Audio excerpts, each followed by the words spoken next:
Okay, guys, so welcome everyone. Welcome, PurEL, again. I'm so happy we have this meeting again, the second part where we can delve deeper into some of the subjects we had at our previous meetings and some of the new subjects. Before we delve into that, I just want to tell you guys, especially for those who watch it later on, so this video is on the Weekly Fasting Group channel. Weekly Fasting Group is a big international WhatsApp group where we fast every week for at least 24 hours. There are people who extend it. 24 hours, very open-minded group. There are people from different kinds of lifestyles, different kind of nutritional backgrounds, no agenda, just this uniting force of fasting, dedicating 24 hours as a group to abstinence from food at different levels. And in between, of course, we discuss different subjects related to spirituality, to healing, to lifestyle, and other things as well.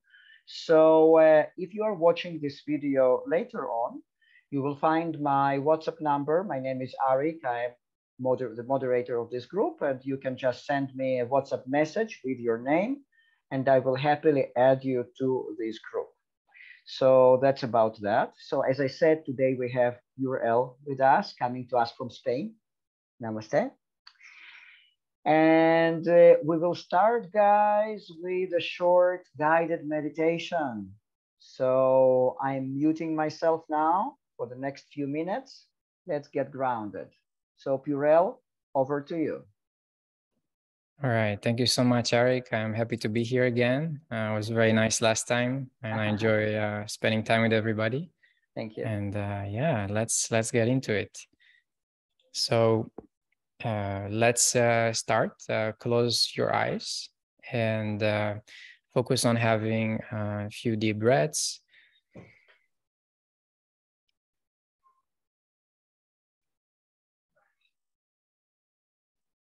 Just in and out.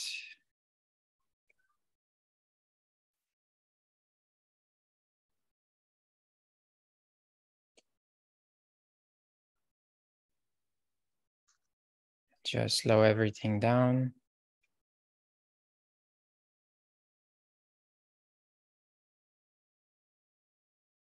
Become aware again of your body.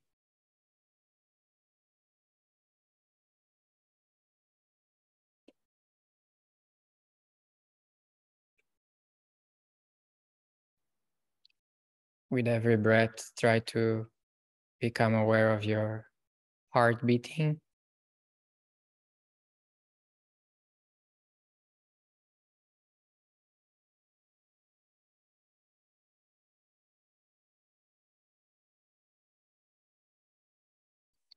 Try to relax your neck, the shoulders.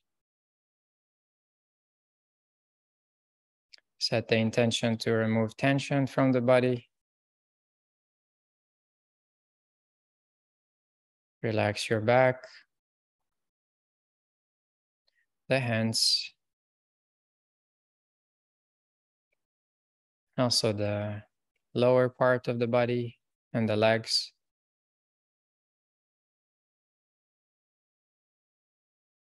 Try to relax the whole body and keep breathing.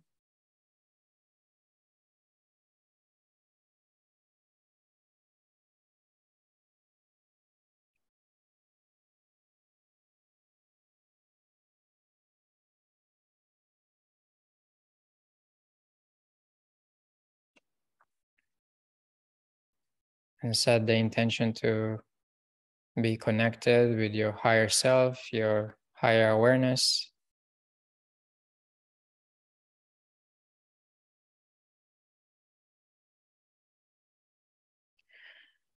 And now that you're more grounded, I want you to visualize once again a bar from 0 to 100. And I want you to associate this bar with your ability to stay grounded, to stay in the present, to live in harmony, to have clarity of mind, and just intuitively see where it is right now, between 0 to 100. And if you choose to, you can set an intention to act based on your higher self, best interest, for the higher good of yourself and everybody around you. And you can choose to move that, to tweak it, to change the number to higher percentage or to the full potential if you wish. And use your imaginary hand and just move that bar to the desired outcome that you wish to have. More clarity of mind, more presence, higher awareness.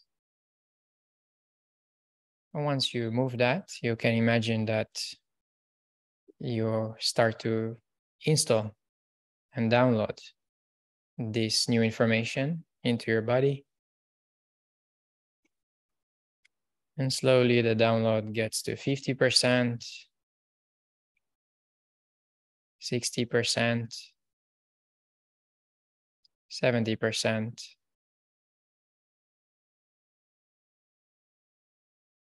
And all the way to 100% of the adjustments that you wanted to install. And then you see a green light, the download is complete. And take a few more deep breaths.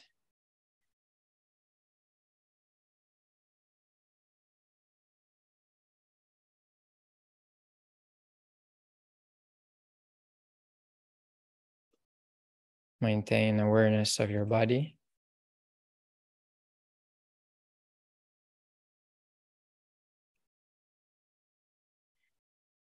And now we will repeat the same exercise with another outcome. Now we're going to visualize a bar that is about your unique genius, your unique abilities, your superpower, and how much of it is already there in this moment. And consider how much more would you like to activate your superpowers, your genius, your inner genius. And start to move it, to let the download to begin.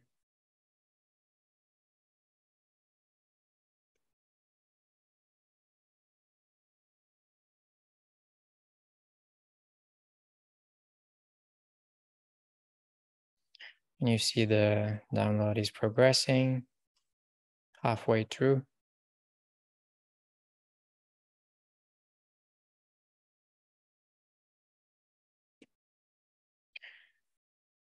And the download is complete. You see a green light.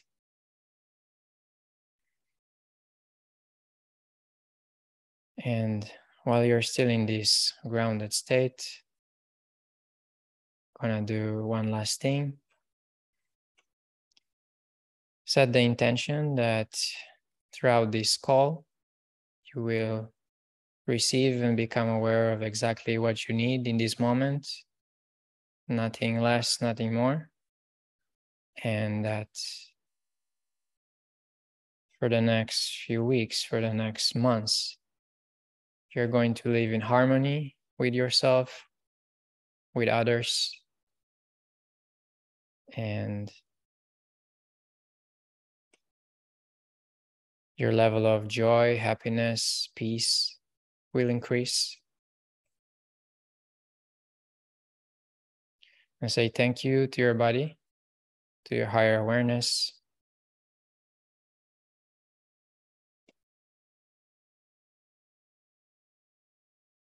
Start to become more aware again of your body. You can move your fingers, your feet, And slowly you can open your eyes whenever you're ready.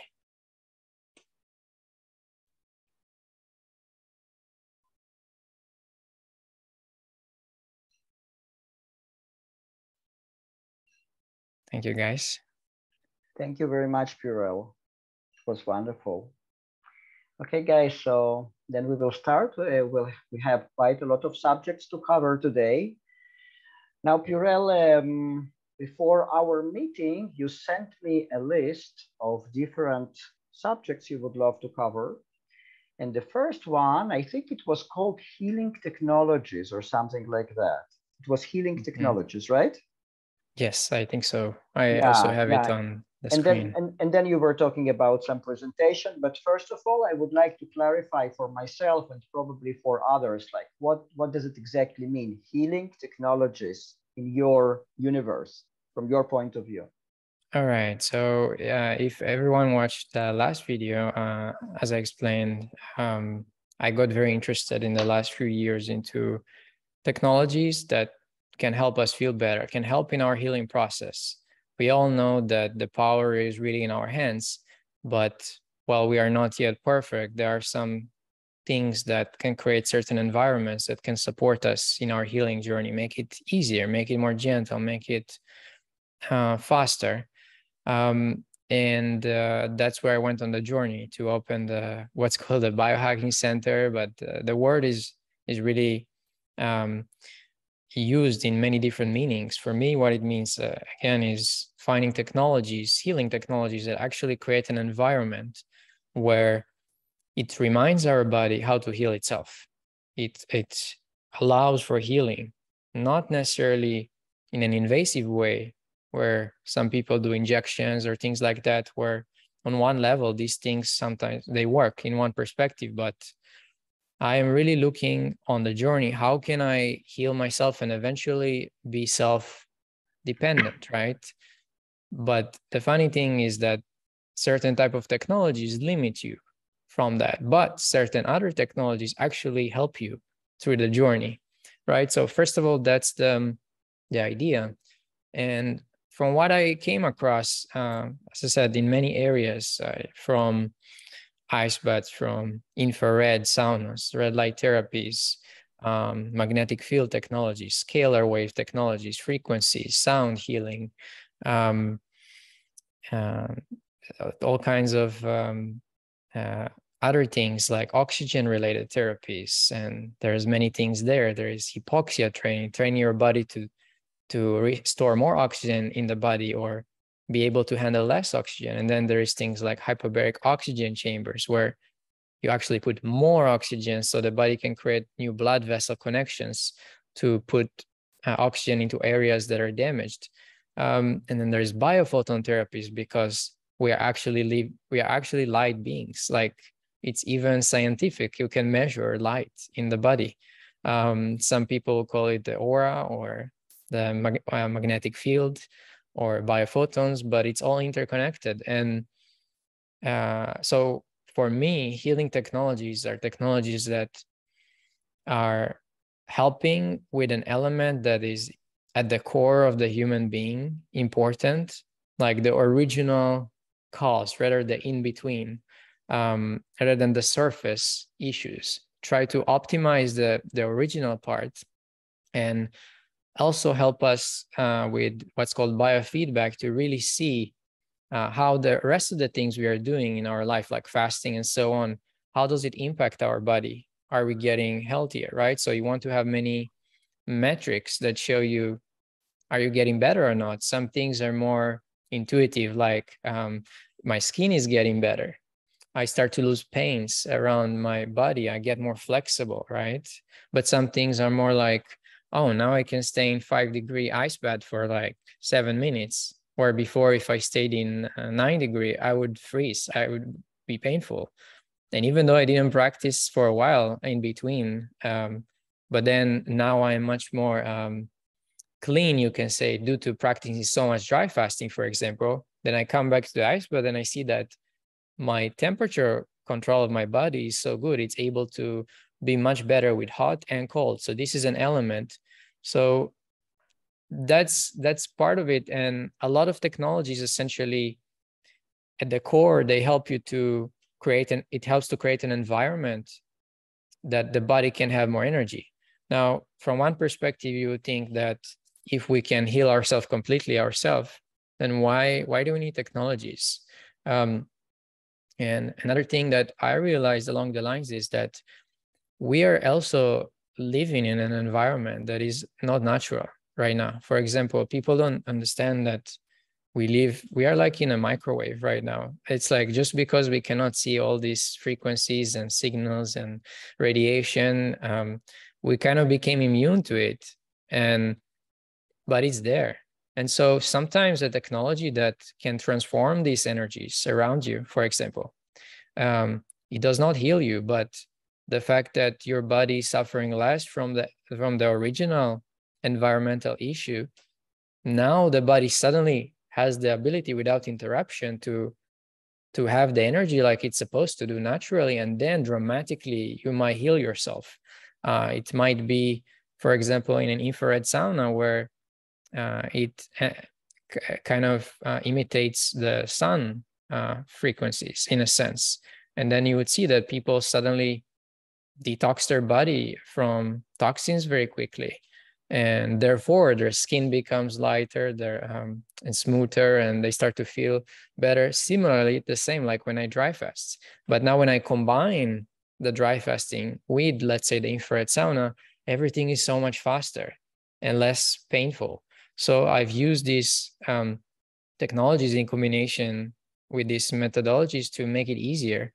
And sometimes for many people, we've been damaging our bodies for so long that the detox either takes long, or mentally it's tough. So mentally, it's also really supports people when they have technologies that they use as well. So these are some of the things. And if you don't mind, I will quickly share my screen to show you part of, just to give it all perspective visually. Yeah, absolutely. I will just give you the permission to share the screen. Host. Yeah. Perfect. Yes, so I have here 2 presentation files. I won't go over them completely because you can see it also on my YouTube channel. So, but I do want to show you some things that can help. And this is, by the way, our center, Oxyzon in Marbella, Spain. And you can see the Phoenix logo, because the the Phoenix is essentially the bird of regeneration. Part of my philosophy is like about reverse aging technologies. How can we live longer? How can we live younger and happier? And yes, so I talk about how to become superhuman in a sense, and the idea that we have to start today from wherever we are. We should be proactive. We should, because regardless of your situation right now, it's very important to get into mentality of proactively healing yourself rather than waiting for something to happen, which happens to everybody in the end. That's why in this moment, at least, everybody die at a certain point.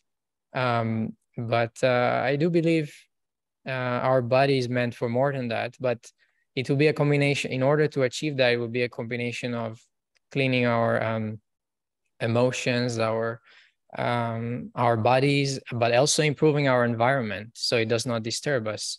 And yeah, all problems have a root cause, and it's very important to figure out what it is, right? Instead of, if not, you might think you solved the surface issue, but it keeps generating back something new from the root. And one thing I like to explain is that we have emotions or physical traumas that you can have something that somebody hit you in the head 20 years ago, and you're not aware why some trauma is coming, some pain you have. It could be back in the shoulder, but it's actually connected to a meridian that is connected to where originally you had this trauma, and now you have a blockage, an energetical blockage in that area. Now, of course, for example, when you do things like dry fasting, the body sometimes is able to heal itself from these things. When the body has enough energy, it can do that. But sometimes you can use some intervention where it's it's not necessarily technology, but it's one of our operators in the center that learned a certain thing called neuroreceptor training, where he can measure different points in your body when he talks to you, and he can figure out correlations between trapped emotions that will come up in your body. And then he can actually permanently heal it and then remove it.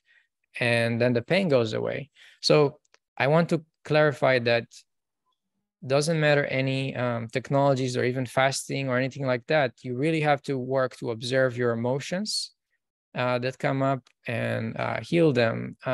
Otherwise, you always have a blockage. And yeah, as I said, I will not go too long through everything here, but you can see here is my girlfriend Irina. She goes through different therapy. In this case, the biophoton therapy in the center. And I go over here about different issues that I see with technologies. Like some of them are not in tune with nature. They don't have biofeedback or a way to precisely measure your body while you're doing the therapy. Here we can see an example. This is a screen when you use one oxygen therapy, and that is basically giving you less oxygen and more. It's like an altitude training device that is teaching your body to, almost like if you went to the mountains, to handle that. But everybody is different. So having the ability in that perspective to use technology to see where you are and to give you the right training at a time is very important. So there's a lot of things to do with that. And unfortunately, also not all the devices in one area are equal. For example, in hyperbaric chambers, there's different levels of pressure and different things like that. What we do actually in the center, not only we're trying to find all these natural, let's say, technologies and powerful ones in each area, but we combine them together. So we combine things that are coherent with each other. Here you can see a person laying on pulse electromagnetic field mat that grounds you like if you're on the beach, in a sense. It gives you those negative ions that your body needs. And at the same time, it uses infrared light, and it has this other technology here that produces essentially oxygen that is like when you go in the forest or things like that, and it helps the body to create a signal that it already makes, but it's enhancing that to start regeneration in the body. So when we combine a lot of things together, we have better results. And here I talk about the things that we talk about here, for example, because this presentation is also to another audience, right, that only is focused on the technologies. But I explain, first of all, no matter the technologies, you have to work on your lifestyle. And not just that, it's not just fasting and so on. You have to literally optimize your house. As I mentioned in the last call, having plants, specific plants around your bedroom can create such a dramatic impact to your life, because you spend in your bedroom 8 hours a day, third of your life. And imagine if that room had a bit more oxygen, had a bit less toxins. These kind of things is very important. So I recommend to look into these things and feng shui and similar things like that. And yeah, so here we are explaining that we are helping also animals, because you will find that with a lot of natural technologies that actually help us, they also help animals as well. Here you can see my cat. Yes, another thing is you have to find people around you locally. Like, I know it's difficult sometimes, because some of the things we're talking about here are more rare. We find them on the internet, and we have a community here, which is great. But it's also nice when you find people around you in person that are thinking the same, they know about fasting, dry fasting. It's nice, and it helps the journey. Yeah, I will try to go a bit quicker here because I don't want to spend too much time on this presentation. But yeah, you can see, for example, here, there are many types of devices that we are bringing soon to the center. Red light therapy for animals. There's different devices that can measure your aura, basically, or your electromagnetic field, so we can see differences. This is one thing in particular. I don't know if you can see the mouse of my screen. Is it showing my mouse by any chance? Yeah. Yes. Perfect. This is very small, but you can see the screens here. There is a technology that is called EE system. And I really think that everybody on this call would really resonate with it. If you're in the US, there are many centers with that right now. We are planning to have it in our center in Europe. And it's a very beautiful thing because it creates an environment with scalar waves that and biophotons that is so coherent, and it transmutes all of the, you can say, for lack of a better word, negative energies around us.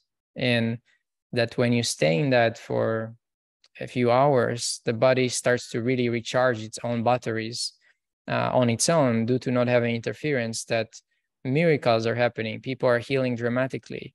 And doing these kind of things together with fasting and other approaches, that's when everything aligns. Like, I feel that a lot of people on their journey, they say, I tried this, I tried that, and I got stuck. And I don't understand why for other people it's easier and for me it's more difficult. Always try to think what else is in your life, not just head on this problem. If it's other areas in your life that needs to be improved, or what else. So I always try to figure out there's always something more to improve in your life.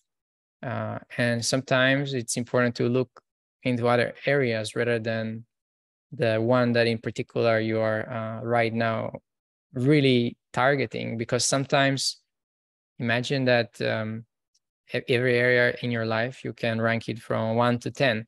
And one of them is 9, but some others are 3. If you want to improve the 9 to 9.5, sometimes on its own is hard. It's not possible until the other 3 is going to 7, because it's connected. So I hope this makes sense. But yeah, so I don't know, Arik, in particular, is there something that you feel you would like me to speak when it comes to technologies? Or I think that the best format, because you have spoken so far for like 20-25 minutes, let's just get people ask questions, because from my experience, it's the best, the speaker speaks for 20-25 minutes, then we have a stretch of questions, then we get back to the subject, so it flows the best. So maybe unless you want to finish the presentation, unless you want to show us a few more slides or something like that. So yeah, I think I will do just 2 more minutes. I want to show here something very important. Sure. So, and you guys from the audience, meanwhile, you can prepare your questions, because in 2-3 minutes we'll have some time for questions. Perfect. Yeah, it's always the best way to, I like to speak with people in the same time, see their unique questions, and this is the most interesting thing. But just to summarize here are some things that are acquired in order to, you can call it the reverse the aging process, or essentially it's the same meaning for getting healthier. So one, as we mentioned, is optimize our environment for healing and less damage for modern life.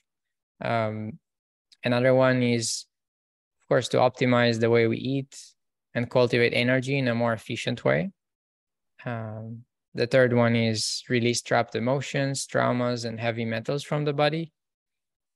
Then we have harmonize ourselves through grounding and natural charging methods. In the last call we mentioned there are some things you can do to sleep grounded, for example, or to walk more barefoot, to have natural clothes so that your body can charge more on subtle energies.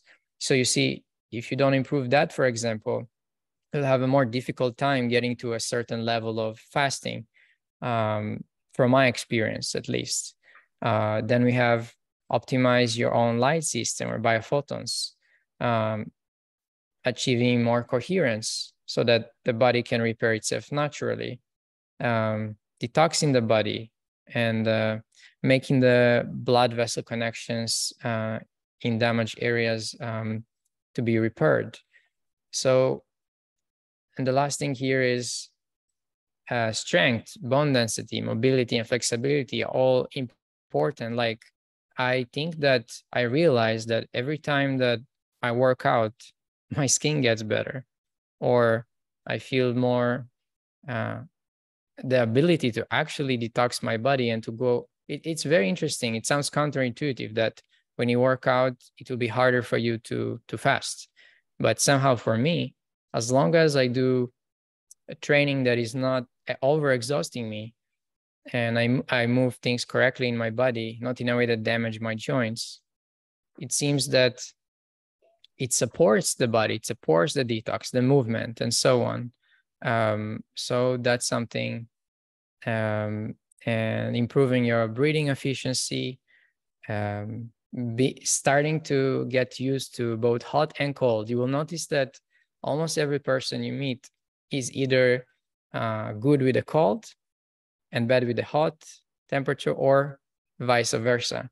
I found it through the journey very important to, because we have inside of us hot and cold channels. And if you do not get, you learn how to be comfortable with both of them, it's like part of you is always missing. I was usually only good with the cold, and it was very hard for me with the heat. But through the detoxing journey and other things, I got comfortable with both. I worked on it, and I really feel this is important. Yeah, I guess these are the most important things. And I guess we can go into some questions now. Very good, PurEL. Yeah. Okay, guys. So, do you have any questions so far about what PurEL was talking?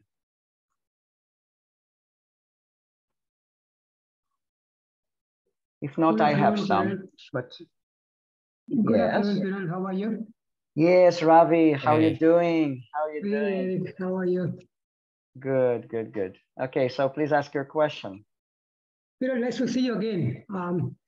My question is, I'm sure you will agree that most problems in a human body is because of the indigestion or our wrong eating patterns in the past.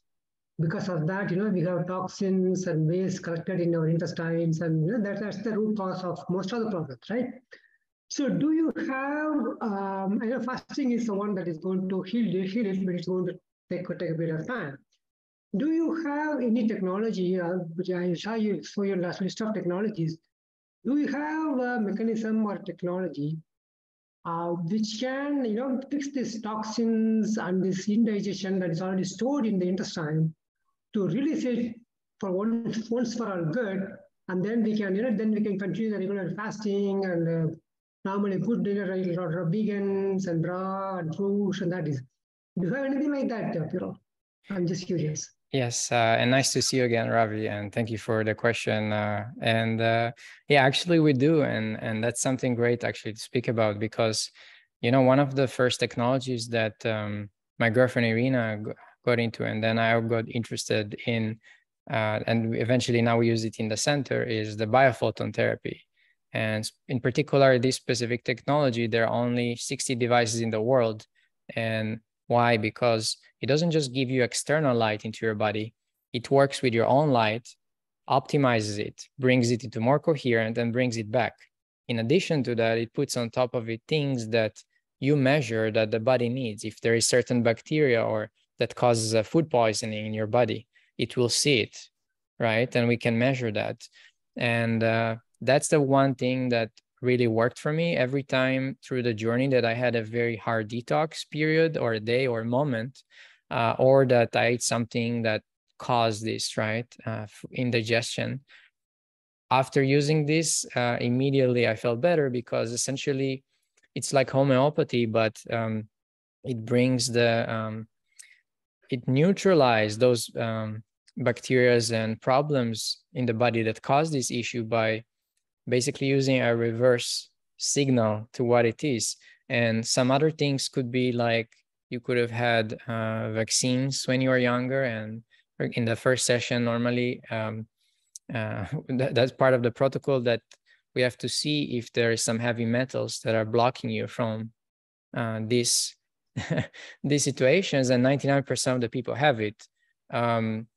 And you can see it measured, right? And then you have to release that first before even working on other things like the kidneys and the liver and so on. So from that perspective, that technology does make it easier. If it will not change the fact that you still need to fast, right? But it's like putting your body into alignment with what you need to detox. And then if you do that together with the fasting, that's my experience, it makes it easier, a lot easier. And yeah, so from that perspective, that's one tool that is very specifically measuring these kind of things. But then also general other things that do not measure specific things, like when you do, as I mentioned before, for example, infrared sauna or red light therapy in general, it seems to really boost the speed at which toxins go out of your body. And so it does support any fasting activity. And I noticed that. So I hope this answer your questions, that yes, there are technologies that help with food indigestion and clearing those things. And also, yeah, there are some technologies that create a grounding effect, which many people, that's one of the reasons that they have stomach issues, is not just what you eat, but it's your environment. And as soon as they lay on a pulse electromagnetic field mat, for example, or they stay extended time on the beach or things like that, suddenly they don't feel it anymore.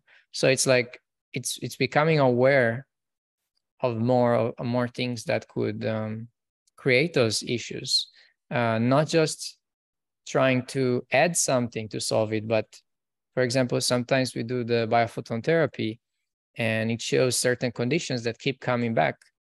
And even though you help the body to fix it, but then it comes back, then you start to question, why is it coming back?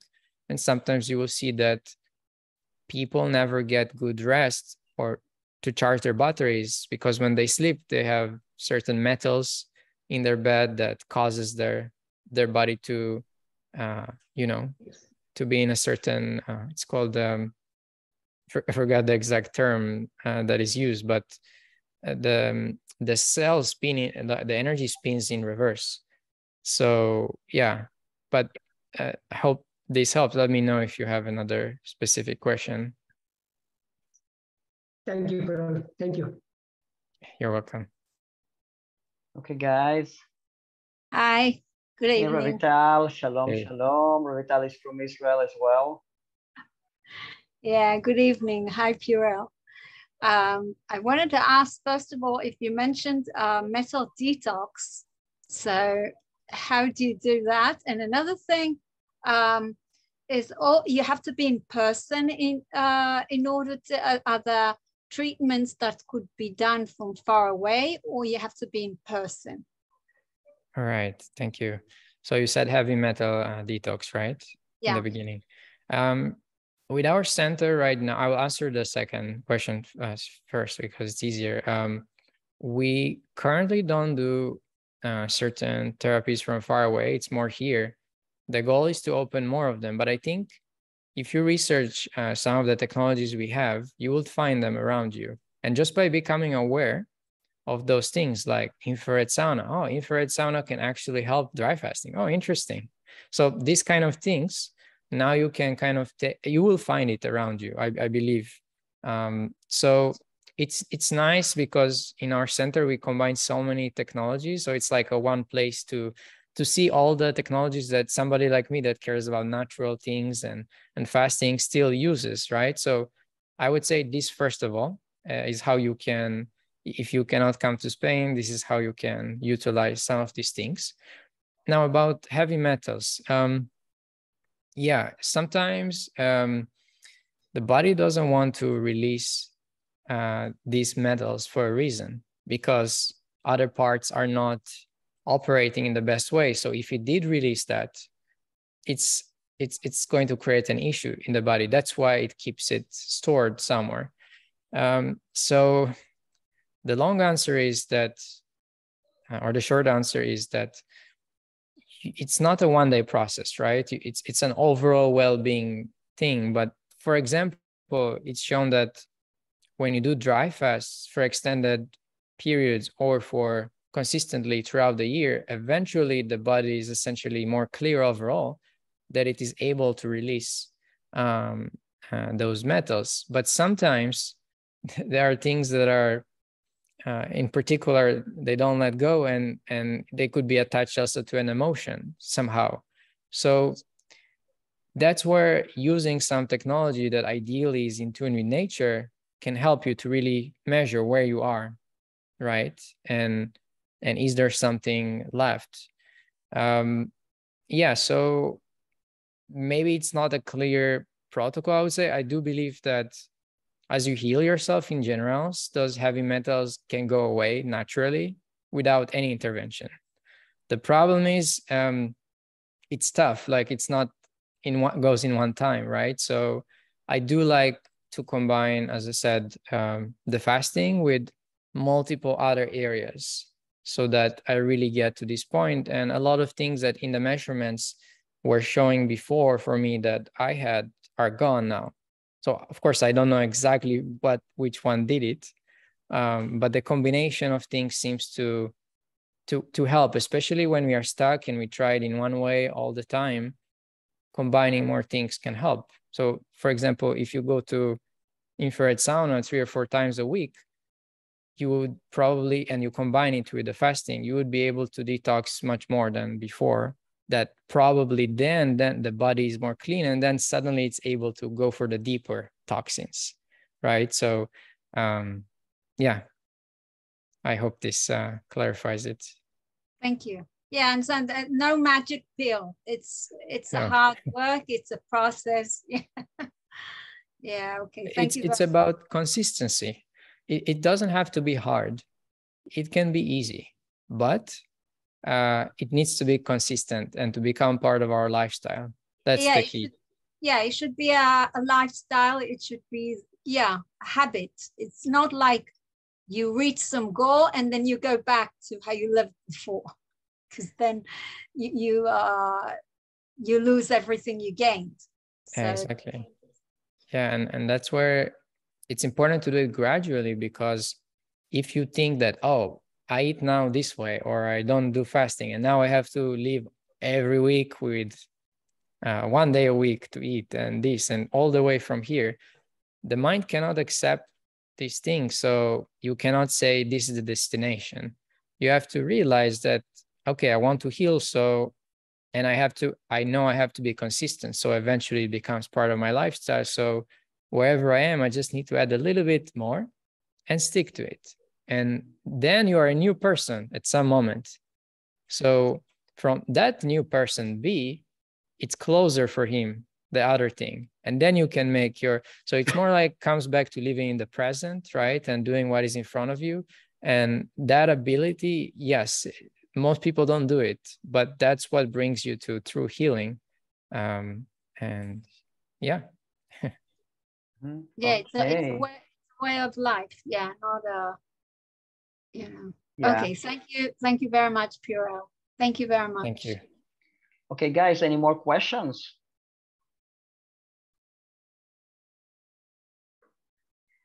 Okay, PurEL, so yeah. I have one question, Arik. So yeah, hey Puneet. Puneet has joined the group this week, I think. Yeah, a few days ago. This will be my first meeting over there. Welcome. Yeah. Welcome. And you're coming from India. It's really late there, huh? Yeah, I am from Varanasi. That I think you heard maybe. So yeah. Well done. I have seen one of the last video of PurEL. So he have talked about Qigong meditation or exercise, you can say. So I was just wondering what is the correlation between the breathing exercise of yoga and Qigong? How they are different? Is there something similarities there, or it is totally different? And if it is different, then what is my second question is that how we can do it? Because generally online when I search it, everyone have different kind of version, and very less people are there, those who are talking about Qigong exercise. So can you just explain a little bit about that one? Yeah, I didn't hear exactly the last part, but I did understand the difference between yoga and Qigong. And then what was the last part you mentioned to explain? Or you can say what is the importance of Qigong exercise in your dry fasting and all these things, like prana living and all kind of things are there, right? Perfect. Yeah. So first of all, I don't think I'm the expert to explain the specifics between yoga and Qigong, but what I do understand is originally yoga was made in order to actually get to a point that the body is relaxed enough that it can then you can go and meditate and charge up. So similarly, when you're dry fasting, you realize that over time, as you gradually dry fast, the body ends up more relaxed. And suddenly, like you were trying to meditate before, right? And keep your back straight. And before it was hard. And you thought, oh, it's just about the habit of developing the ability to stay. But somehow it's due to the relaxation of the body. When the body have less toxins and other things, like it's easy for it to relax, and then you can meditate. So the movements, when you move your body, when you stretch, for example, I always stretch more when I dry fast, because somehow unblocking the different parts of the body helps the blood to move things, and therefore have more energy in the body when you're fasting. And so, first of all, movement in general, stretching, unblocking different things in your body helps the fasting process. So that's one thing. And Qigong in particular, what I like about it is it's especially it's called, I think, stand like a tree Qigong, where you stay in a certain position. It could be like this, it could be like that, different way. And you try to relax into it, right? And you will notice that your body in the beginning is shaking and so on. And this is another form of meditation that teaches your body to essentially relax. And when your body is relaxed and not tense, that's when it can charge up the most energy. And with more energy, it can detox you better. So what I notice is every time that I do Qigong, even an hour, then all of these things are different forms of ways to relax the body and unblock different tensions, essentially. And when you do that, it seems that the purpose of what you're trying to do with dry fasting is enhanced. The body is more relaxed, and so it can detoxify even faster. It can have more energy to detoxify. And so that's the importance of these things from my perspective. And it's not like technically that Qigong is charging your body, but it teaches your body to relax. And by the relaxation, you are gaining more energy because you do not waste that energy. And we don't realize how much tension we keep in our body all day long. It's really interesting. And so this journey is not necessarily about finding new sources of energy. The energy is already there, but it's unblocking what is constantly on loops of wasting it. And yeah, that's how I see it with that. Let me know if that helps. Yeah, it helps. But in one thing, I just one more thing I just want to know. Like in Qigong, we have to do visualization also. Means I have seen they are doing some kind of dancing. They have some, I know. So, but at the same time, we have to visualize something also, or it is just like doing some kind of exercise. Usually at the core, the most simple thing being done consistently is the most important. The visualizations and things like that help you to to calm your mind also, and to also learn to use your mind the way you need it, right? Like the meditation we did in the beginning is one way to use your mind power to talk to your body and set it in the way that serves you. So all of these things, like you would do, I forgot the name. There's different meditations that or visualization that can help you, but it's not a certain visualization that is the most important. It's the principle behind it, and you can make your own visualizations. You just have to and you get to a point that you intuitively know how to do that. So it's more that the visualization helps you either to set a certain intention that then subconsciously your body remembers, or that it actually focuses your attention to move energy through the body, for example. So it's just very important to understand that visualization is important as a principle, but it's not that there is one or the other that is better. You have to intuitively see what works for you in that moment. And I would say that, again, to your question, the 99% most important thing is that you have a way. You can call it meditation, you can call it qigong, you can call it yoga.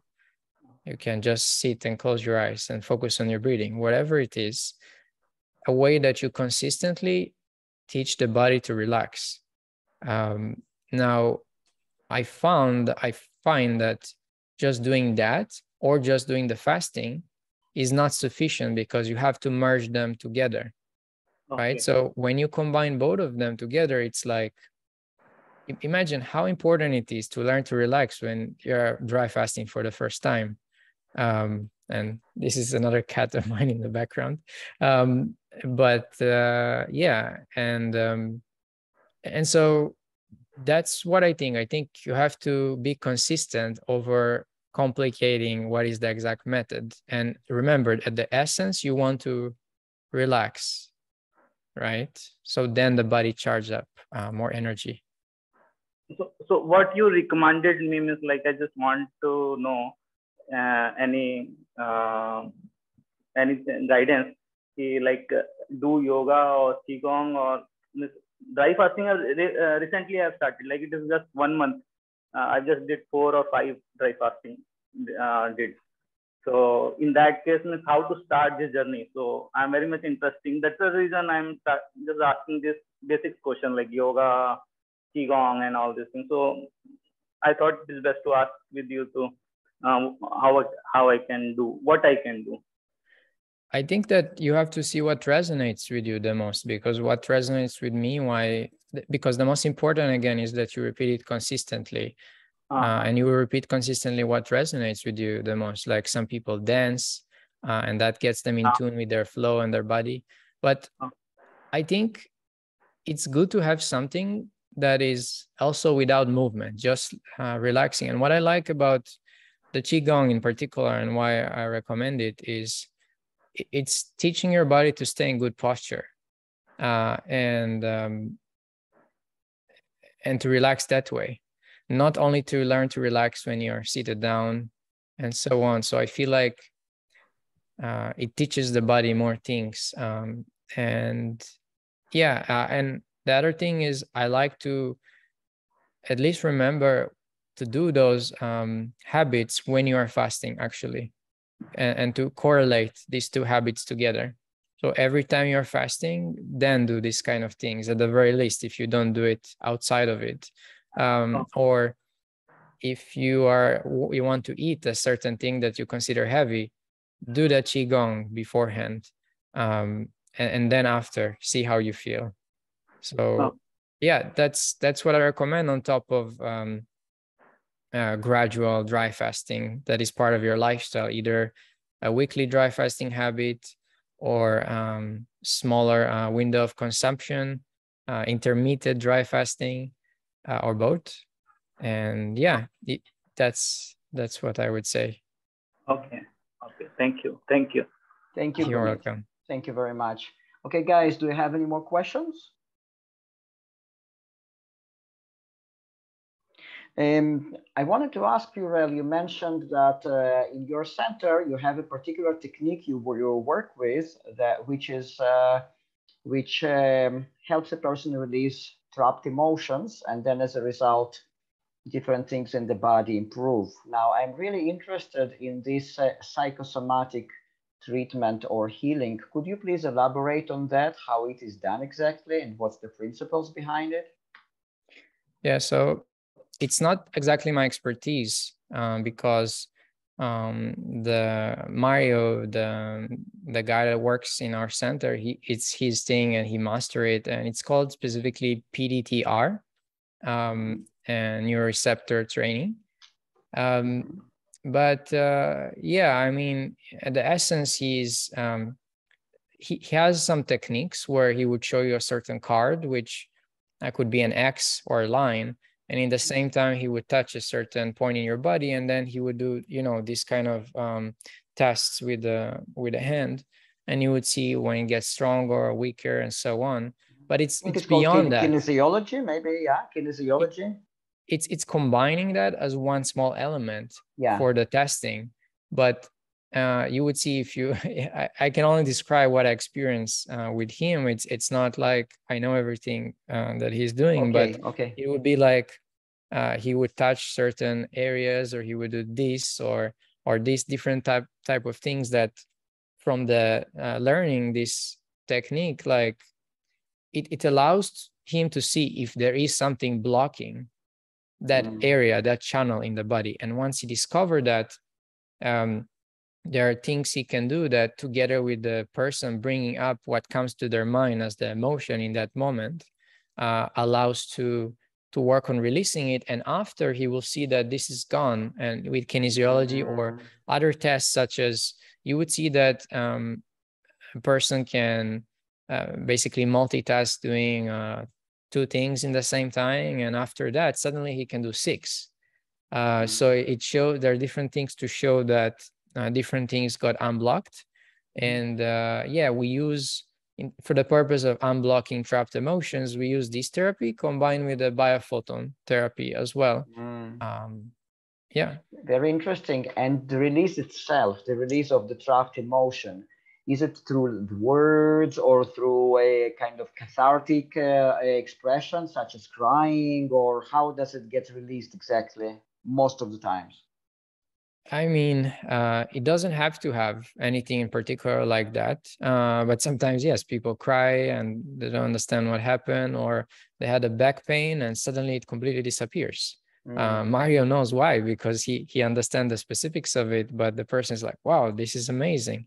But the idea is more to find a permanent solution, to find the things that are permanently remove them, right? Rather than one-time thing, because you don't want people to depend on any technology or things. Like, for example, massage is a great thing, but if you're always tense so much that only you're depending on the massage, right? To help, it's great when you do the massage, but it's not the permanent solution to be at ease all the time. So yeah, but more than that would be difficult for me to explain, because it's more of his expertise. Yeah, I totally get it. Yeah, you know, like if he doesn't mind, we can even invite him one time for the webinar, because he's a Qigong and Tai Chi master. As well. Because it might interest so many people. And and my another question is, I don't know if you know anything about that, but I know a few people here in Israel, they distribute a certain device which is more or less the size of a cell phone, and it is you're supposed to kind of program it with the computer. You first it diagnoses you, and then it is supposed to send certain frequencies around your body according to your needs, like kind of frequency therapy. They say that it has been developed in Russia, and now the company that developed it, they wanted to make it accessible for everyone, because the previous equipment was very, very expensive and only doctors could do that. But now they developed this little device that everyone can do. And and both of them just walk with this device all the time, and they say that it actually created very good things in their lives. in terms of relaxation, in terms of healing and stuff like that. So have you, and I know that there are also a few other companies that do that. So have you heard anything about these kind of devices? Yeah, so of course. So the idea of using certain types of frequencies, all the way from Tesla or Rive frequencies and all of these different things and sounds. I mean, you can see certain experiments where certain sound will literally make an object to lift off the ground, to levitate. And you can imagine what these things do to our body. So, yeah, the thing is with these things, you really have to see, because at the essence, there is something there to the frequencies. Because, for example, we have a device in the center called biocharger, and it uses different energies. It has a Tesla coil, and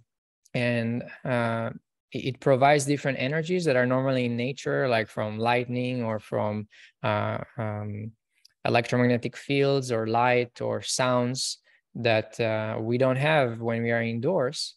And then it gives you it all in one at once, and it's essentially creating a charge, a voltage charge in the cells. So then the body has more energy to start to heal itself. But it has the customization ability based on all these things with frequencies that you modify it. Now, the modification of the frequencies, and that's, I'm saying as a principle, regardless of the exact technology, but as an example with this technology is when you change it, it would essentially, different organs resonate with different frequencies. So it will charge different organs in the body. And so they, in all these researches, the essence is that they discover that when you play a certain tune or a certain frequency, a certain organ is responding more to it, okay? And so if you know, and then they start to develop, they say, oh, for cancer, you have this, for this, you have that. Why? Because if you have a certain disease or condition, it's more likely that a certain organ in your body lacks that energy. And so that's why these things are working in a sense. And another key word here is bringing harmony. So there is in the body and coherence. So there is certain, something called the Schumann resonance, for example, where the earth is emitting energies in a certain way, and we are also supposed to do that in a sense. So listening to these sounds, either through frequencies or other things, whether if you can hear it or not, it kind of reminds the body to be in harmony. So those things have logic behind them. The issue is that there are so many different systems that use this principle, and you don't know which one is actually following the original principles, so to say. But that's the explanation of why frequencies work, because the different organs in the body resonate with them, and it helps to charge up more energy or clear up blockages in that area. It reminds the body to go back into harmony. But yeah, it's an area that can be important. Yeah. So if there were something like that, which is portable, would you recommend your clients doing something like that? Something that you kind of program according to their body's needs, and then they can just wear it for a particular amount of days or months, like wherever they go, and it just works on them? Like, would you inquire into that? So there are some things, yes, that make sense in terms of the technologies that you use 24/7, right? For example, I have this this necklace here. It looks simple, but it's not. It's an object that is charged with scalar waves that are in an infinite shape. So it's like an infinite loop. So if you would measure it's like a hypercharge. So if you measure the energy that this has now, and in 5 years, it will stay the same. Now this energy creates, especially in the necklace part, it creates a cocoon of energy around your body that essentially keeps it in coherence. And then I would have some certain bracelets that are similar, and the bracelet actually is connected with the blood, right? So it keeps the blood in more harmony. So I think these type of things, whether if it's a frequency that is always on you or it's a scalar, this is what it's usually called, bioscalar devices.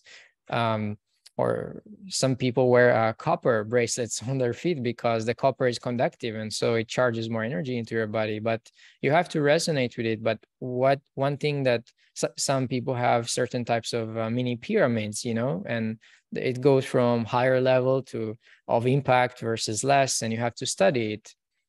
And there is certain type of things that you can put on your phone, like I have this thing, I don't know the exact name, it's from Romania actually, but it's an object that creates a certain field that neutralizes the EMFs of the phone. So these things you might think are not so important, but they could be very detrimental. So and this, by the way, this specific necklace and bracelet that I highly recommend is from a system called the EE system. Again, it's a similar thing what I showed you before, that a whole room of people can heal from that, but they put it for people in a very affordable way, so you can have part of it on you.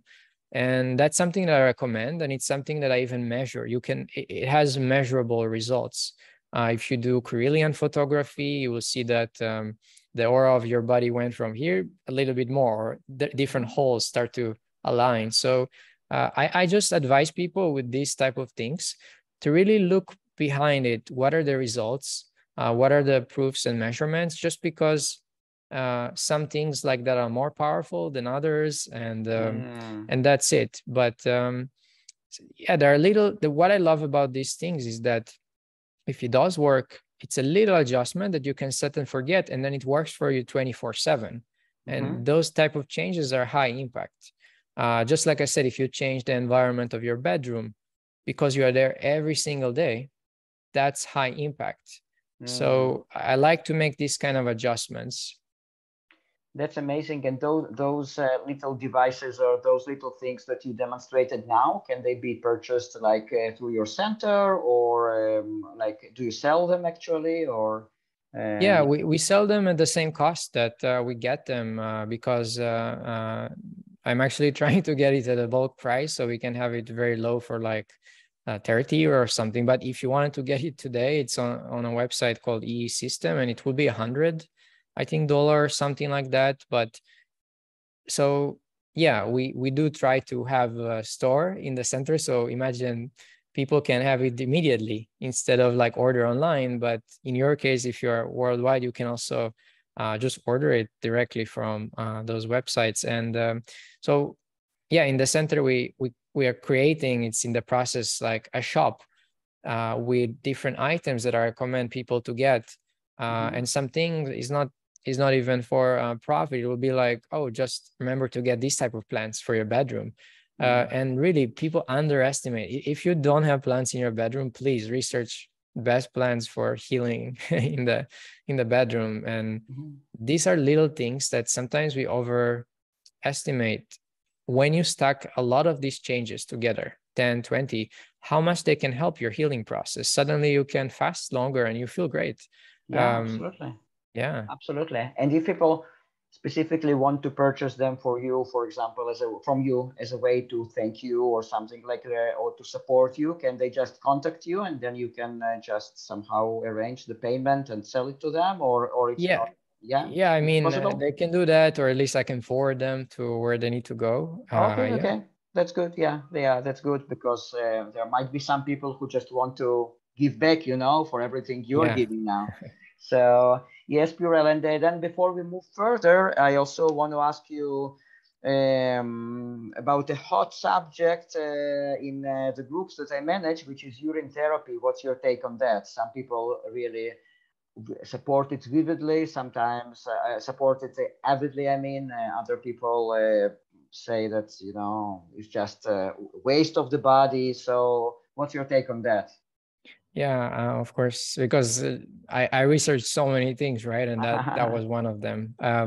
Yeah, so I have to say that the idea about it makes a lot of sense to me. The idea that the urine is actually blood, and because people get to the point of being breatharian, they actually don't pee or don't pee a lot. So it seems like this could be a cause of something that we do that, you know, is not supposed to happen. And technically that way you can keep the minerals and everything like that. However, for me, like it did even when it made sense, and I did try, I wanted to do it once, it was way too difficult for me. The taste was like, I cannot do it. So for my perspective, it's not an essential thing to do. In the same time, I'm not a person yet that doesn't eat or drink at all and so on. So I cannot tell you for sure. But my feeling is there's not one path. You know, there are many paths for healing, and you have to see if it resonates with you. If it does, great. If not, I don't think it's essential, because there's so many more things you can do.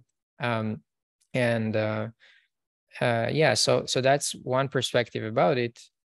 And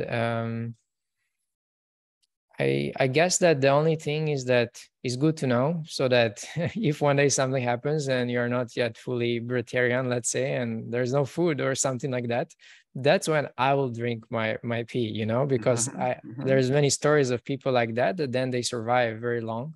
Wow. So in survival mode, I would probably do that if I didn't master things in another way yet. But personally, I don't think that you have to do it if you don't resonate with it. Okay. In order to progress. Okay. Okay, PurEL. So is there anything else you would love to share in this webinar regarding these technology devices or any other things? Yeah, because there are so many things, so it's sometimes hard to recollect all the thoughts. But there are two things in particular that I would like just to touch on a little bit before we go into other questions. One thing is something we said earlier, and you know, it's very, very important to, in order to improve one area of your life, which in this case, everybody in this call are all about the healing and detoxing and getting better. A lot of people have a certain disease and they know they are forced, like, I have to get better. And first of all, don't make a war with whatever issue you have. Be gentle on yourself, because if you feel like it's a sprint, you have to do it now, and so on. Sometimes we recreate the problem that we are trying to solve. So you have to change the approach sometimes in your mind. But what I want to say is that sometimes when you're trying to work on one area and it's a bit takes longer, try to think what else, like, how is my relationship? How is my work or business? How is my fitness level? How is my things with my friends? How are my emotions? More, because it's all connected to each other. And think, make from 1 to 10, like, what are the things, how do you feel in that area? And if one of them is 3, work on it, like, try to improve it. Usually the things that are lower, it's actually easier to improve them instead of just the same thing. And I found in my life as a principle of life that the more I improve all areas of my life together, I'm able to improve in each individual area. And so that's one thing I want to explain. And on that note, there's one tool in particular that I didn't mention in the last call, and I would like to recommend all of you to look into, because you realize over time that everybody in some way is unique, right? And so each person, I believe, has a gift, a certain gift. And you might think like, no, I don't have it, but you do. and a superpower, you can call it. And you can try to discover it through the power of intention, like we did it in the beginning of the call. But there are certain tools that help you activate these parts in you. One of these tools in particular that really helped me a lot is called Gene Keys. It's gene, like Gene, and keys. And you can look it up online. Maybe in the past you ever looked into things like astrology, human design, numerology. There are many methods of essentially decoding, and we all know that there is something to them. Sometimes we think it doesn't make sense and so on. But the thing is, with a lot of these things, they might tell you about yourself, but you might already know or not, but it's not enough. But this particular tool, Gene Keys, you can make a profile and study how to use it. it doesn't just tell you about yourself, but it shows you a map of certain keys. Everybody has a different combination of keys, and then you can study each of them and what it means specifically for you. But you will have a certain sequence that when you study it about you in that particular sequence, it activates your natural superpowers.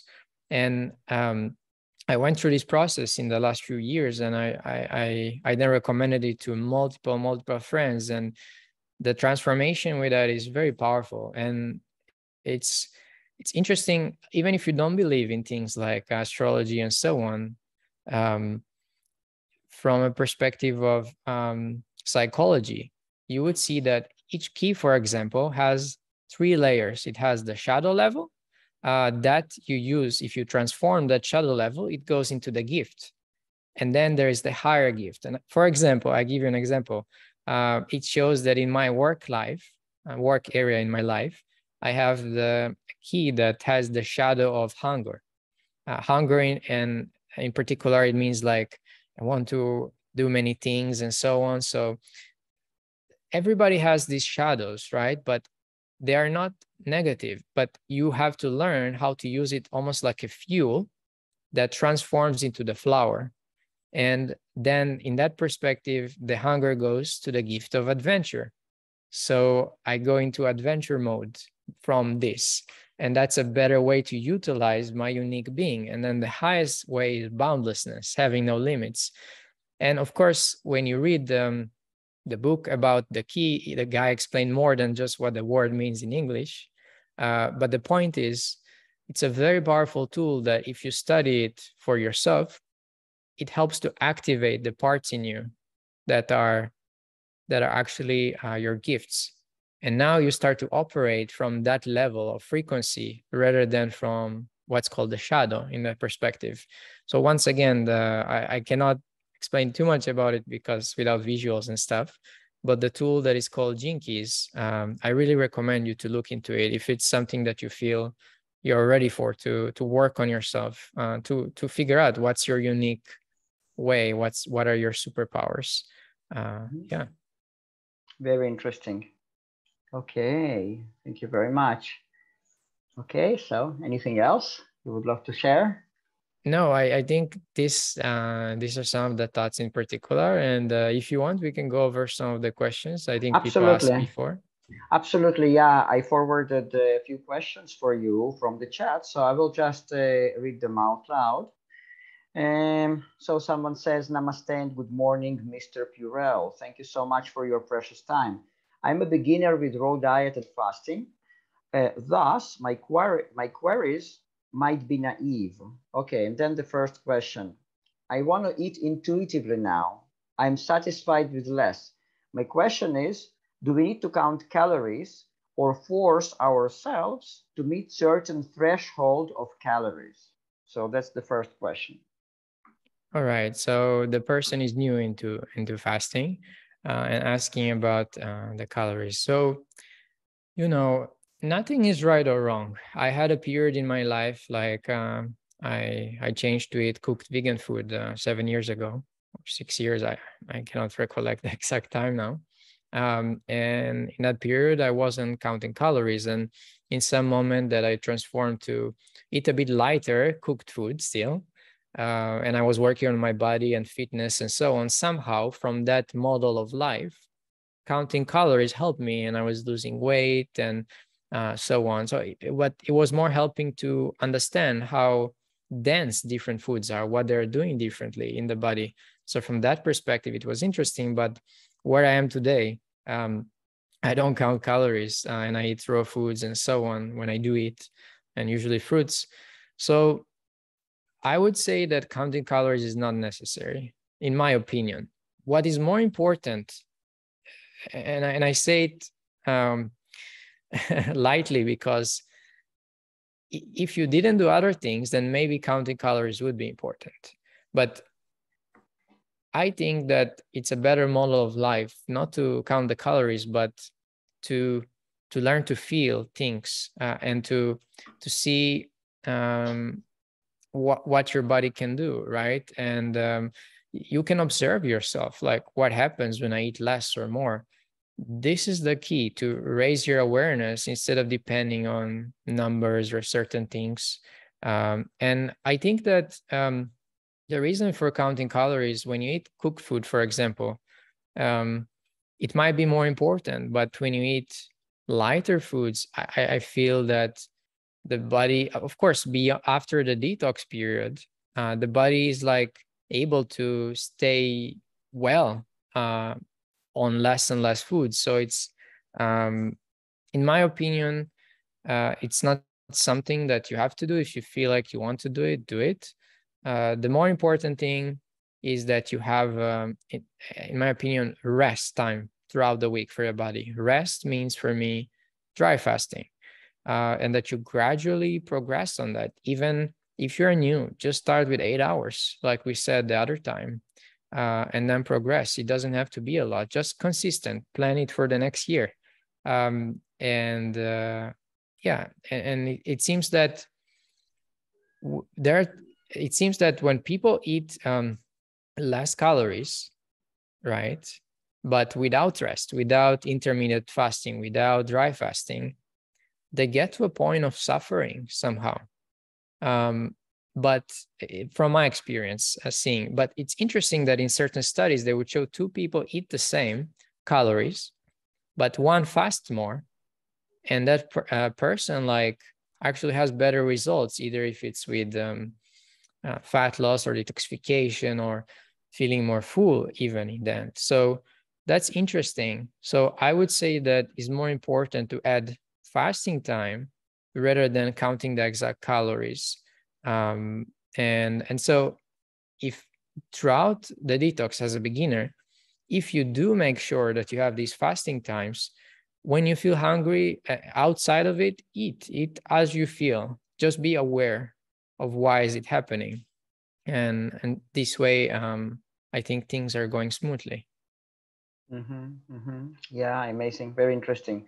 PurEL, I'm just curious. When you did count calories, did you count them in order to eat like more calories and reach certain limit, or to eat less calories and lose some weight? Like, what was your intention behind counting calories?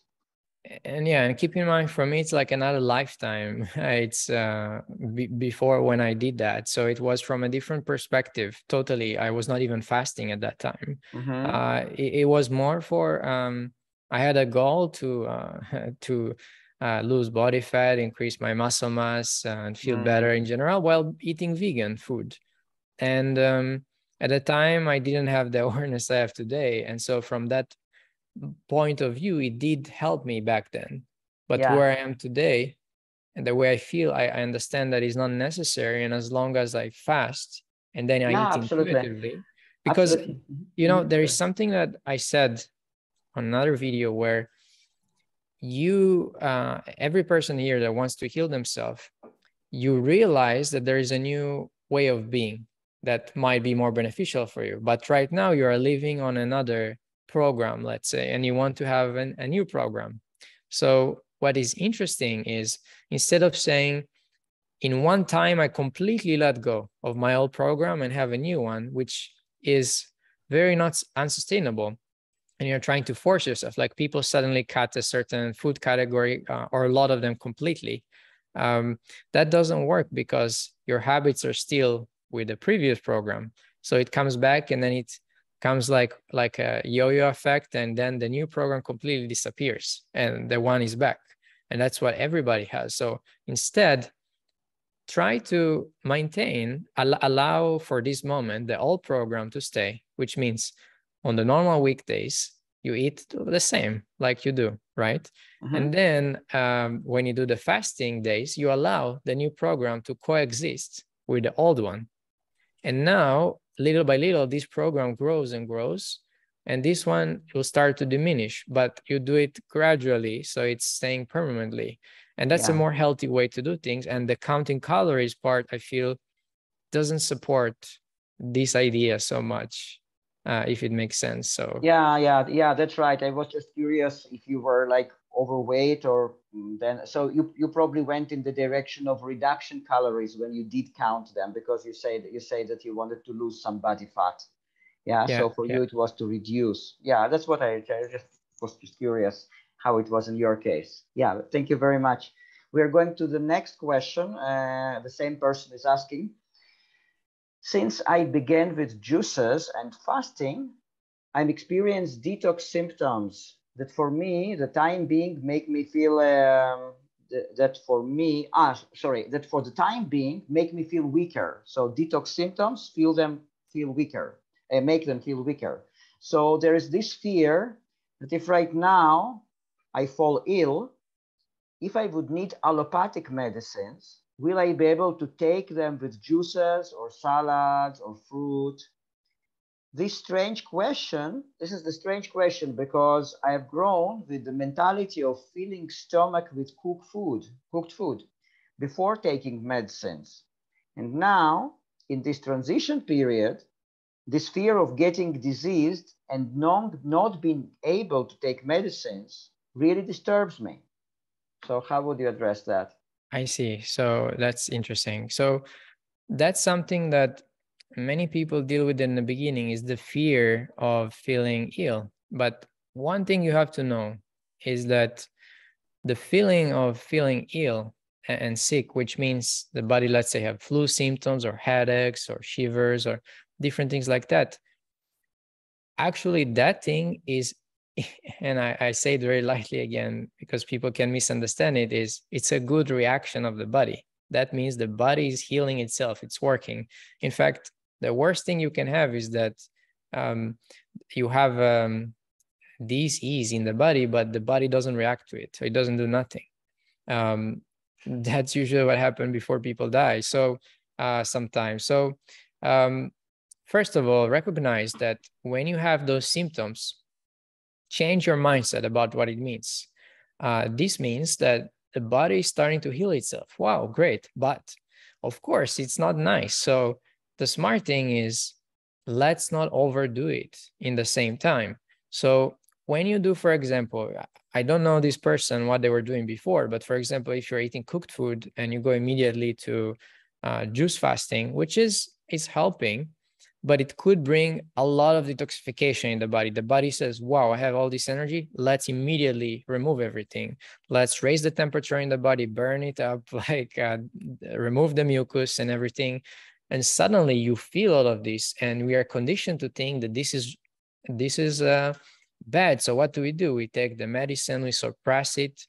But then when you suppress the body with the medicine, you feel a relief, but everything else stays there. So now it doesn't fix the problem. So then after, when you try again another method to detox, it will come back.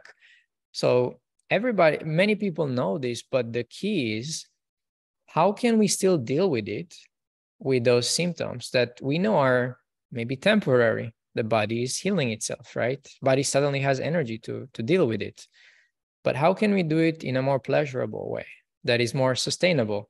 And so what I discover is, if you do a big shift, like most people do, they go from eating to just juices or just this and that, or you never dry fast and then you do one time 5 days and that's it, and you don't go back to be consistent about it. Would be better in a sense that somebody did 1 day every week for 10 times rather than one time 5 days, from my experience, and not just the body, but psychologically also. So if you do it little by little, you get a little bit those detox symptoms, but it's not too hard, so you can deal with it.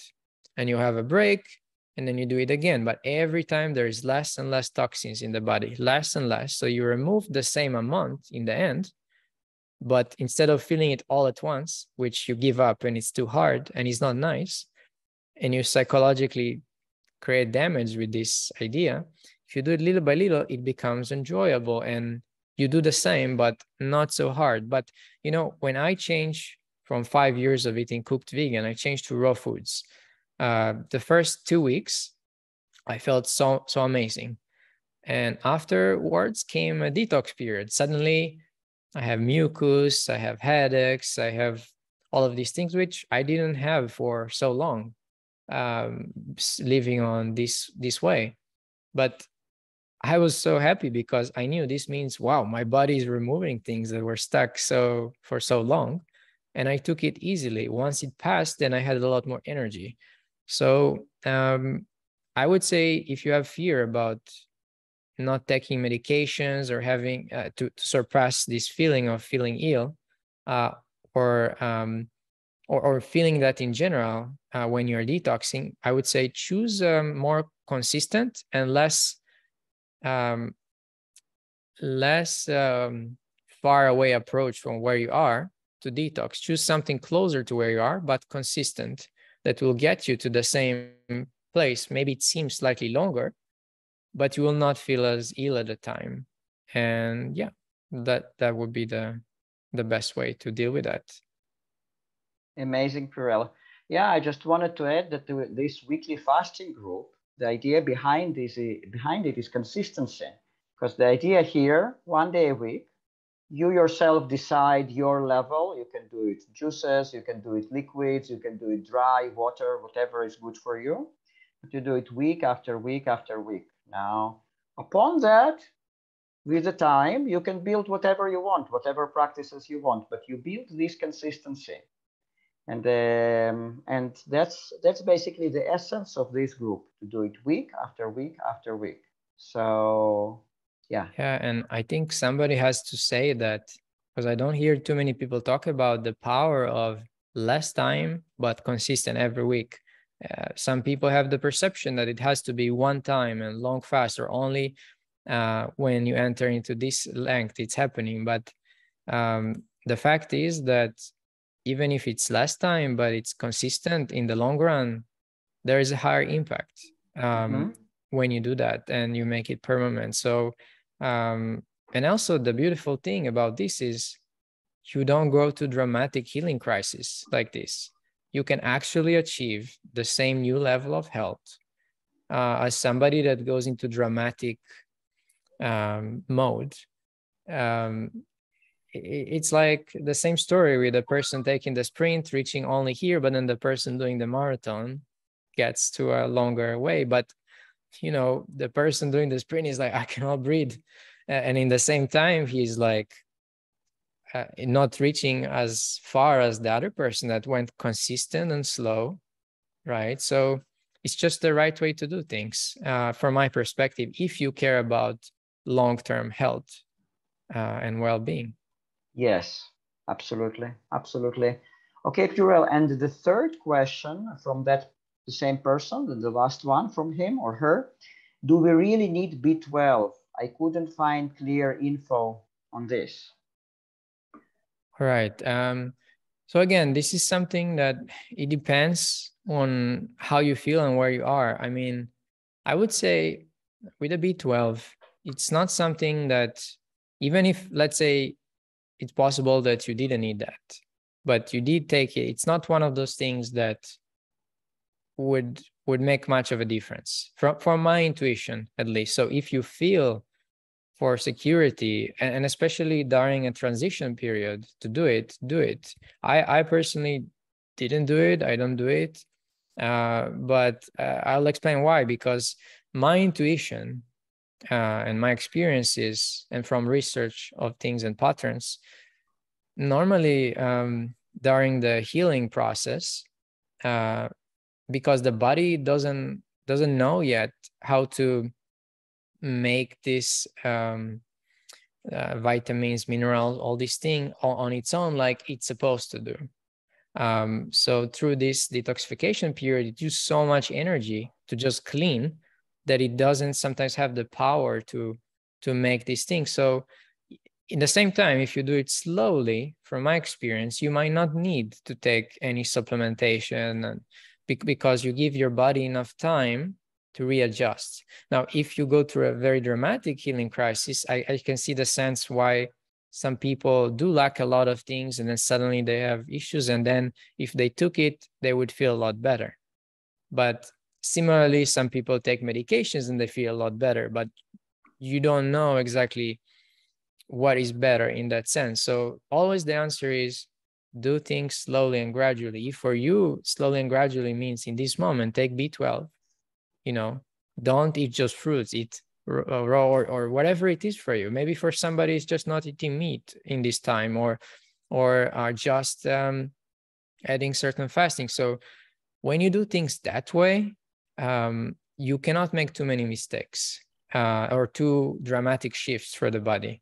But I don't want to say believe, but my intuition tells me that our body is capable to produce energy, vitamins, minerals on its own. I mean, like Tom likes to say, I mean, they already told us that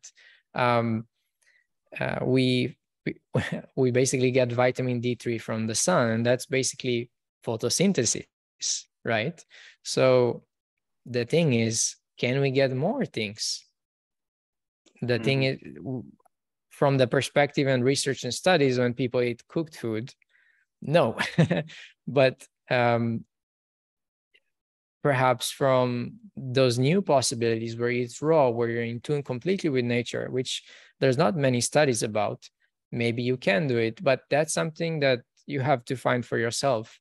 And it's never bad to do things in steps. So I hope this is a bit of a long answer, but I hope this helps with this question. Yeah, it's perfect. It's perfect. And this person says, thank you everyone involved in this interaction. It's helpful in unexplainable ways. So wow, that's great to hear. Yeah, it's great to hear. Okay, and then we have another question. It's probably from another person. And they say PurEL's video is inspiring and he explained well on dry fast. Thanks for that. Thank you. And then they say, I have one question. Why do I feel dizziness during fast, water fast, when I do fasting beyond 3-4 days? Right. Similarly to what we mentioned before, when we get into deeper fasts, we feel intensified feelings of detoxification. So that could be one reason. Now, it doesn't have to be only that. As I mentioned in the last call, sometimes when we do one thing that detoxifies our body compared to where we are now, like let's say eating fruit, or in that case, water fasting, it could get to a point that because you are still consuming and the body, in a sense, wants more rest, that there's too much water. After 3-4 days, there's too much water in the body. And the body is like, wow, I start to feel dizzy. I need food to basically suck up this water out of the body to sponge it out. So that could be another thing. But generally, I would say the question is, when you go beyond 3-4 days water fasting, how many times what is your stability level on this, this way of doing things? Because if you do it every once in a while, it might be harder. But the more you get closer to be able to do it on a regular basis, usually that's when those feelings of extended fasts start to go away. So instead of trying to master extending it longer beyond 3-4 days, try to master less, but consistently every week. And once you do that, then it seems that for a while, let's say for another 4, 5, 6, 7 weeks, now try again to go longer, and it will be probably easier. But that's why I recommend to do this with the dry fasting rather than with water fasting and so on personally, just because of the idea that excess of water can also become negative, just like excess of food. And sometimes, because we use the water to replace our cravings, we would overdrink and we don't know it. So it's not that the water is negative, it's just that anything, like it says, sometimes too much of anything is not good. There is some truth to that saying. So I would say,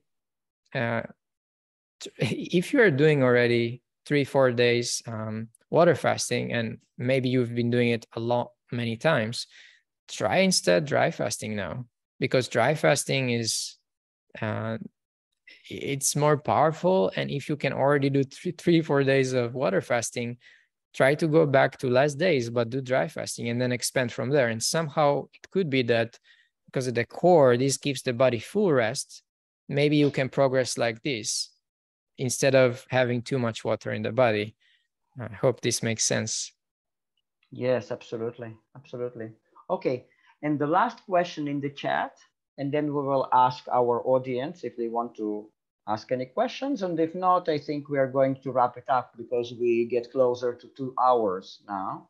So the question is, do women have to fast or eat raw differently than men just because their bodies are different? If yes, what are the do's and don'ts? So that's a deep question that I can answer in many ways. On the big picture of things, first of all, I'm not a woman, so I can only share my experience as a man, right? So keep that in mind. But my intuition tells me that overall, I would say not really. In the end, I mean, look at nature. Like when you see a certain animal, if it's within a certain species, even if it's a female or male, normally they would eat very similarly. But outside of that, there could be some things that, due to the fact that a woman has different hormones or different things going on, or that not necessarily because of male or female, but due to different masculinity or femininity, or you could have different trapped emotions that are correlated with a certain food.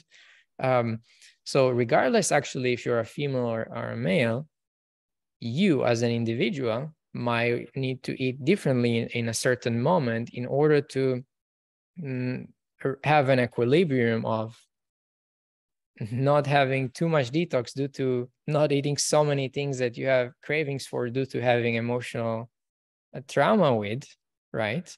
But still in the same time progressing on detoxing. So it's a very personal thing and subjective, but there are some principles that I believe are in alignment regardless if you're a male or a female, to basically, from my perspective, fast more, give the body full rest more, and start to eat lighter and lighter if you do want to go in that path. But I wouldn't make it, oh, it has to be this exact fruit, it has this to be exact thing, because we all have so many different emotions that's are part of the healing process that could correlate with different tastes, with different texture, with different feelings. And so it's a very individual process. But overall, I wouldn't say there are, from my perspective, that there are particular things that stand out. Wonderful. Okay, guys. So before we wrap it up, do you have any more questions? One final question, Arik, can I ask? Quick question. Sure. PurEL, I have one situation. Whenever I attempt to do a longer fasting for more than 40, 48 hours, what happens is I feel hungry, but when I do some workout, I go for running for a couple of miles and come, or when I do some jumping jack 50 times, my hunger goes away. Is it normal or is it weird?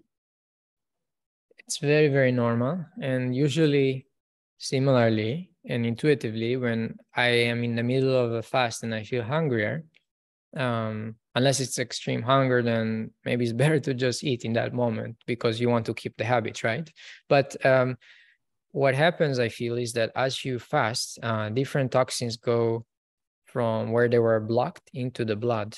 And now you start to feel it. You have this anxiety, or it can lead to hunger, or sometimes you raise your awareness so much and you want to ground yourself, or you cannot sleep. And so the only way, and due to that, you focus on the hunger. So I feel that any meditative thing or moving the body, stretching it, kind of always helps me to with the hunger. So when you do feel the hunger, try to think, why is it happening? And try to make your body more relaxed. And sometimes it's not just, let's meditate and that's it.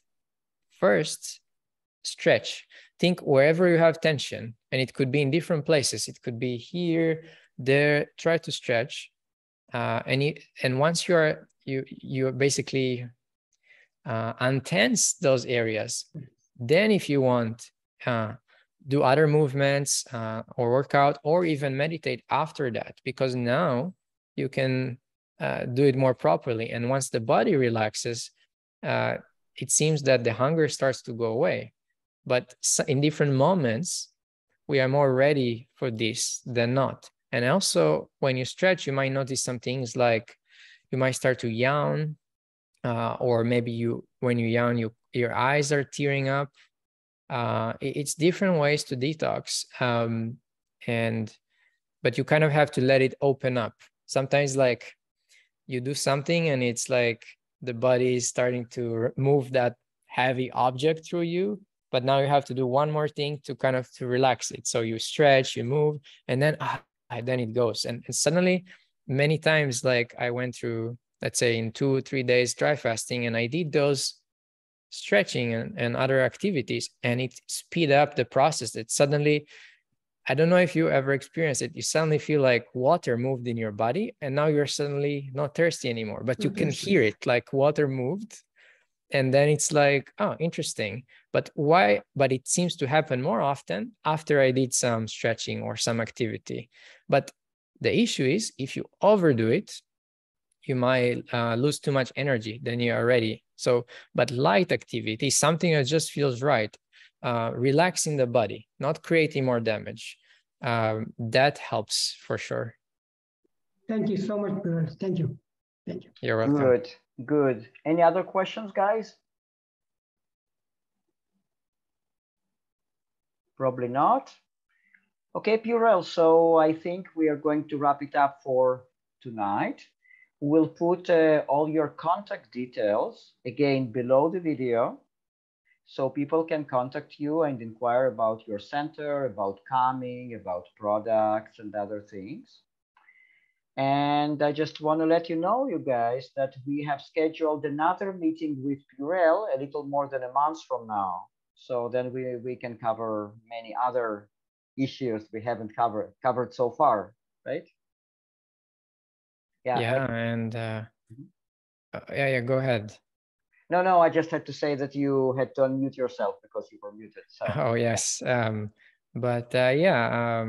had a pleasure. Thank you so much, Arik, for inviting to speak. And thank you for everybody for asking questions. This is always the best way to work one-on-one with people. And yeah, I just want to leave you again with the thought that most people in this healing journey are too hard on themselves. You know, we are thinking it's a sprint. And sometimes the simple things are the things that are blocking us from progressing. We study so many things and we try everything, but sometimes it's the things we already knew that we thought are so simple, so basic, but like consistency, gradual, not too hard at a time, right? Stabilization, all these things are really important. So ask yourself this question after this call. What are those things that you already know and maybe you overlooked that might be simple, but those could be the reasons why you couldn't progress to where you want to go, and try to find a habit that is sustainable, and powerful, which will get you there. And use the group like Arik created, like for accountability and everything, of course. But yes, the power of repetition, using fundamental things like the body just needs rest, and then the body has everything it needs, but we have to do it gradually. And that's the true power to do things that way. And I encourage everybody to do that. Yeah, that's fascinating. Now, PurEL, if we have a person who kind of in doubt whether coming to your center would be suitable for them or not, or using any of your products or services, could they somehow set a private meeting with you just to clarify their questions and inquiries? Yeah, of course. I have my email on my YouTube channel. It's purelmaor@gmail.com. And you can contact me, and I'll try to reach out to you or to connect with my team, and we can evaluate, if it makes sense for you, or if there are other things that might be more important for you. But as I said again, like the most important is work first on what you can control, and then in addition to that, if you can find other things around you that either enhance your environment or your lifestyle, that's nice. It does help. But yes, we can talk and see how we can help. Excellent. Okay, guys, and I want to say again that you will find all the contact details of PurEL below this video. Okay, thank you very much, brother. It was a delight for me to have you here, and really, really, thank you so much for sharing your wisdom. And for you guys, for everyone who participated in this live event, thank you so much, and take care. Bye-bye. Thank you so much. Thank you, guys. Thank you. Appreciate Bye-bye. you all. Bye, Bye-bye. guys. Bye-bye.